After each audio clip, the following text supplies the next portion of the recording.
Dad's silent revenge. The happiest day of my daughter's life was supposed to be the day she got married. But when she slipped that small piece of paper into my jacket pocket while we walked down the aisle, everything changed. 5 words written in Beverly's handwriting that made my blood run cold. Dad, help me, he hurts. My name is Roy Bennett, I'm 58 years old, and I thought I'd seen everything life could throw at me. After 30 years running construction crews, you learn to spot problems before they become disasters. You develop instincts about people who you can trust, who's trying to scam you, who's dangerous. But I missed the biggest problem of all, the man my daughter married. The morning started like any other wedding. St. Michael's church was packed with about 200 guests, white roses everywhere, and that nervous energy you get when families come together. Beverly looked beautiful in her grandmother's dress, the same one my late wife Martha wore 32 years ago. The dress had been stored in our attic for decades, wrapped in tissue paper, and hoped that someday our daughter would wear it too. Vernon was standing at the altar in his black tuxedo, looking every bit the successful insurance manager he claimed to be. Clean cut, confident smile, expensive watch catching the light from the stained glass windows. The kind of guy who looked good on paper and knew exactly what to say to parents. I should have trusted my gut from the beginning. When Beverly first brought Vernon home 18 months ago, something felt off about him. He was too smooth, too quick with the right answers. The guy never let Beverly finish a sentence without jumping in to clarify what she meant. During family dinners, he'd order for her at restaurants, answer questions directed at her, even correct her when she told stories about her own life. But he had money, good manners, and Beverly seemed happy. At least that's what I told myself. After Martha died 3 years ago, Beverly had been so lonely. She'd moved back home for 8 months to help me deal with the grief, and I wanted her to find someone who'd take care of her the way Martha and I had tried to do. The church was beautiful that afternoon. St. Michael's is one of those old Catholic churches with high ceilings, wooden pews worn smooth by generations of families, and afternoon sunlight streaming through stained glass windows that painted gentle colors across the stone floors. The smell of white roses and candle wax filled the air, mixed with the faint scent of old wood and incense. Beverly's friends from Jefferson Elementary, where she teaches 4th grade, filled the left side of the church. 20-something women in pastel dresses, chattering quietly about how perfect everything looked. They'd been her support system since college, and seeing them all together reminded me of birthday parties and graduation celebrations over the years. Vernon's family took up most of the right side, his parents who'd driven down from Portland, a few cousins, and some colleagues from Mutual Trust Insurance, where he worked as a district manager. His father was a retired bank executive. His mother had been a real estate agent. They looked like the kind of people who belonged at country club dinners and charity fundraisers. My sister Dorothy was sitting in the front row, dabbing her eyes with tissues. She'd helped raise Beverly after Martha died, stepping in when I was too lost in my own grief to be much good as a single father. Dorothy had been suspicious of Vernon from day one, but she'd kept her opinions to herself for Beverly's sake. When the music started, everyone stood up. The organist began playing Canon in D, and the bridesmaids started their slow walk down the aisle. Beverly appeared at the back of the church holding a small bouquet of white lilies, Martha's favorite flowers. She looked nervous, which I figured was normal. Every bride gets nervous, right? But as I got closer, I could see the tension in her shoulders, the way her smile seemed forced. Her makeup was perfect, but I could tell she'd been crying earlier. There were tiny stress lines around her eyes that I recognized from when she was a kid dealing with bullies at school. I offered her my arm and we started walking. That's when she leaned close and whispered, "Dad, please don't read it now." I felt the paper slip into my pocket. Her hand was shaking, and not from wedding day jitters. The walk down that aisle felt like it took forever. Every step, I could feel that note burning a hole in my jacket. Beverly kept her eyes straight ahead, but I could see the fear she was trying to hide behind her bridal smile. The photographer was snapping pictures, guests were smiling and waving, but all I could think about was what my daughter had written on that piece of paper. Vernon was watching us with this big smile, but when I looked closer, his eyes were cold. He wasn't looking at Beverly like a man in love looks at his bride. He was looking at her like she was property he owned, like a car or a house he'd just bought, and was proud to show off. The ceremony went on for about 45 minutes. Father McKenna, who'd baptized Beverly as a baby, talked about love and commitment and building a life together. Vernon held Beverly's hands during the vows, but I watched him grip them too tightly when she hesitated on the obey part. When they exchanged rings, Vernon gripped Beverly's hand so tight I saw her wince. Nobody else noticed because everyone was focused on the romantic moment, but I saw it. That grip wasn't love, it was control. The reception was at the Riverside Country Club, about 10 minutes from the church. The ballroom was decorated with more white roses and gold ribbons, round tables with white tablecloths filling the room. There was a dance floor in the center with a six-piece band setting up in the corner. The venue had cost Vernon's parents a fortune, probably 15 grand for the whole package.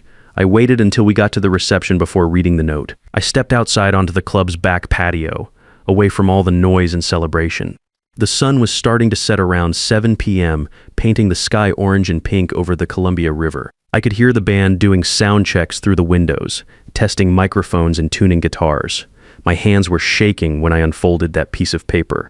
5 words that hit me like a sledgehammer to the chest. Dad, help me. He hurts. I read it 3 times before it sank in. My daughter was in trouble, and I just walked her down the aisle to marry the man who was hurting her. 30 years of construction work had taught me to stay calm under pressure, but this was different. This was my little girl. I went back inside and started watching Vernon more carefully.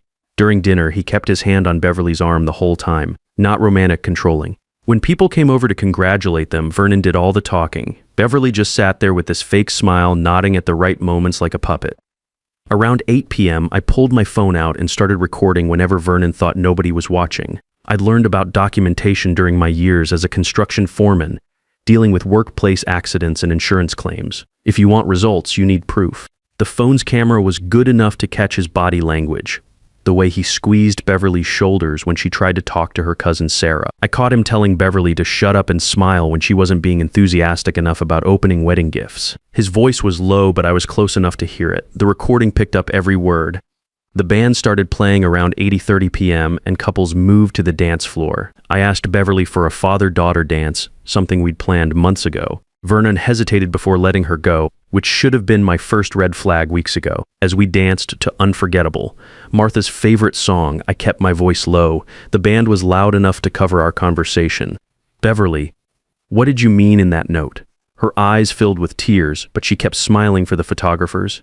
Dad, I made a terrible mistake.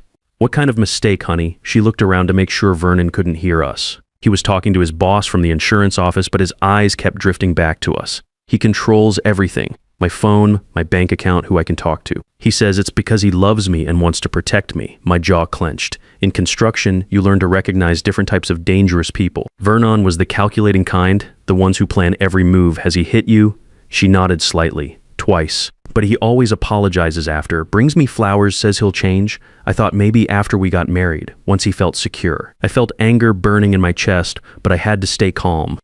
Getting emotional wouldn't help Beverly. Why didn't you call off the wedding? I tried to tell him yesterday I wanted to wait.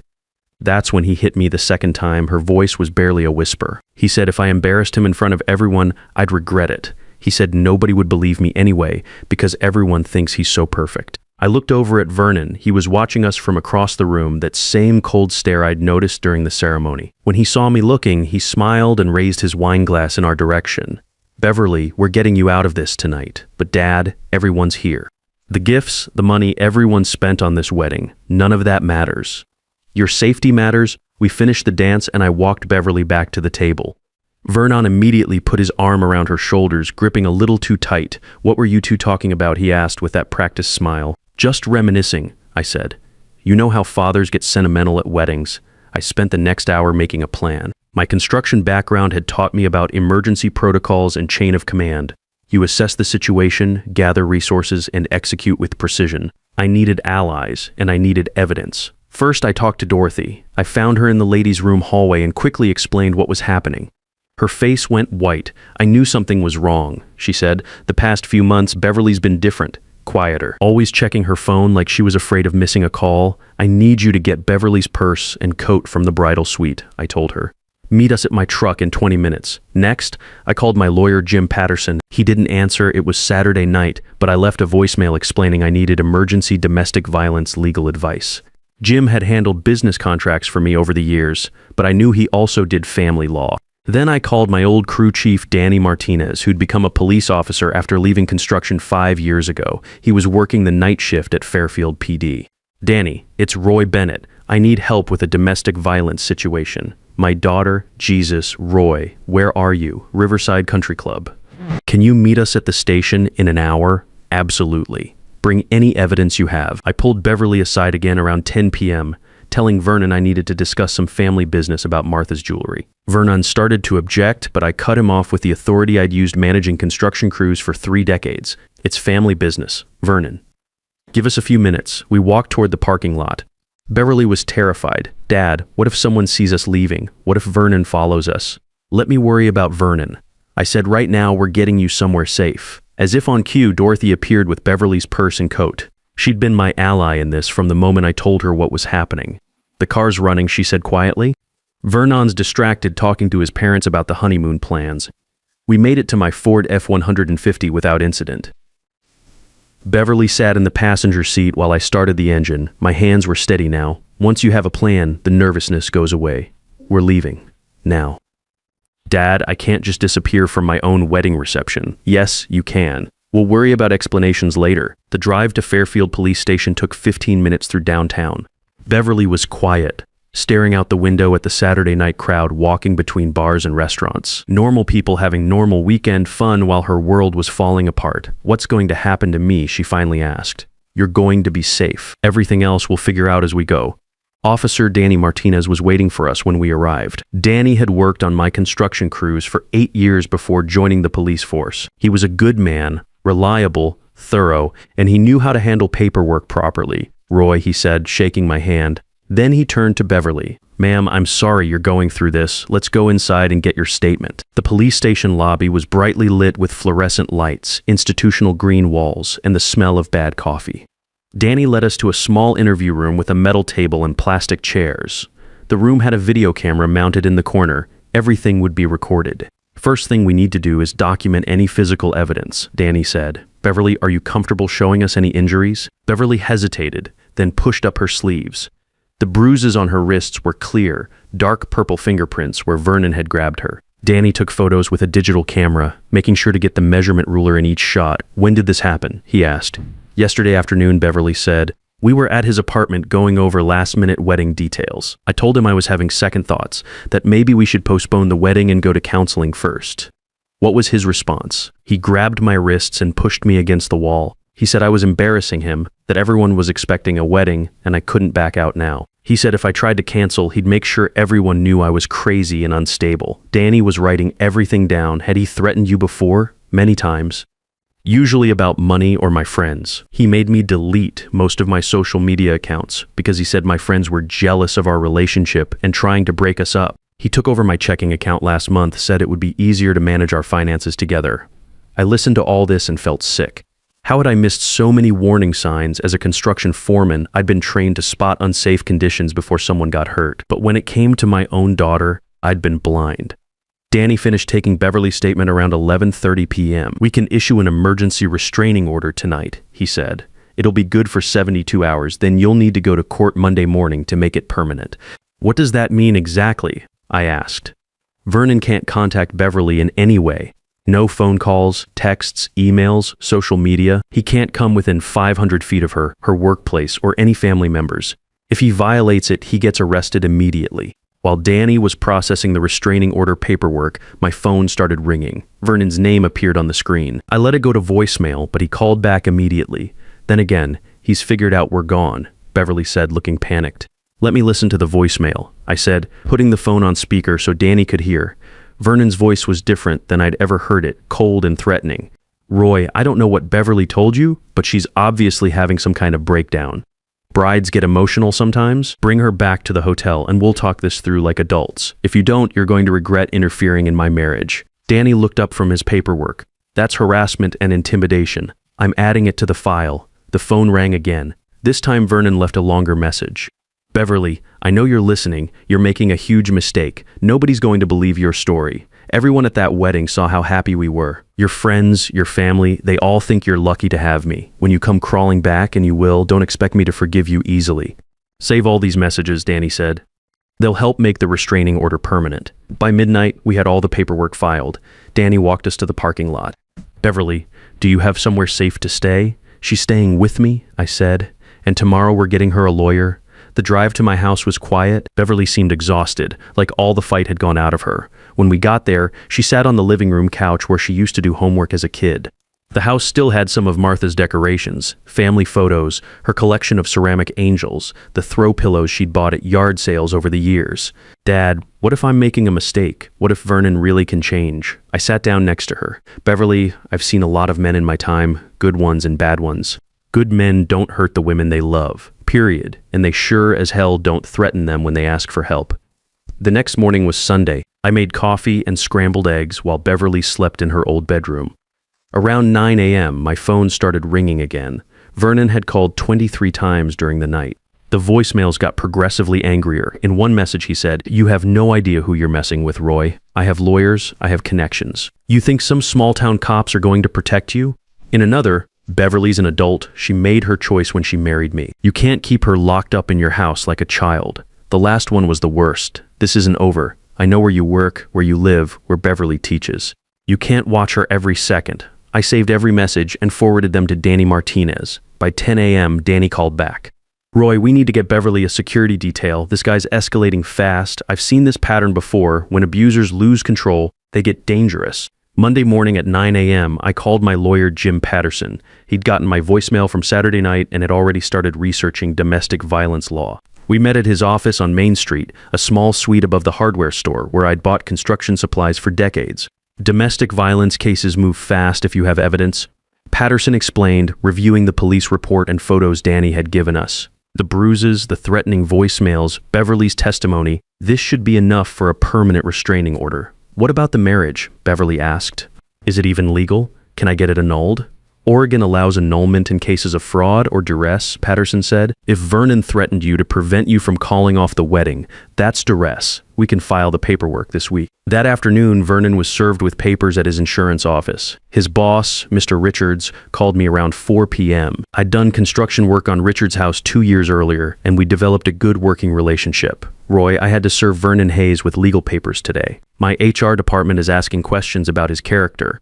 I can't keep an employee who's got domestic violence charges pending. I understand, Mr. Richards. You've got to protect your business for what it's worth." Some of Vernon's female co-workers have mentioned he made them uncomfortable. Comments about their appearance standing too close. "We thought it was just poor social skills, but now..." Vernon tried calling Beverly dozens of times that first week, but we'd changed her phone number. He showed up at my house twice, but the restraining order kept him at least 500 feet away. Both times he parked at the end of the street and just sat there for hours. I called Danny each time and squad cars would show up to make him leave.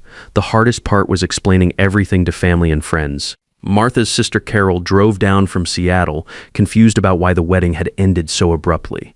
Some of Beverly's college friends thought she was overreacting or that we should have tried marriage counseling first, but Dorothy was a rock. She'd suspected something was wrong for months and felt guilty for not saying anything sooner. "I should have trusted my instincts," she told me. The way he talked about Beverly like she was a possession, not a person. Beverly's principal at Jefferson Elementary, Mrs. Henderson, was incredibly supportive. She arranged for Beverly to take a week off work and had security walk her to and from her car when she returned. The other teachers rallied around her, bringing casseroles and offering to grade papers when Beverly felt overwhelmed. 3 months later, the divorce was final.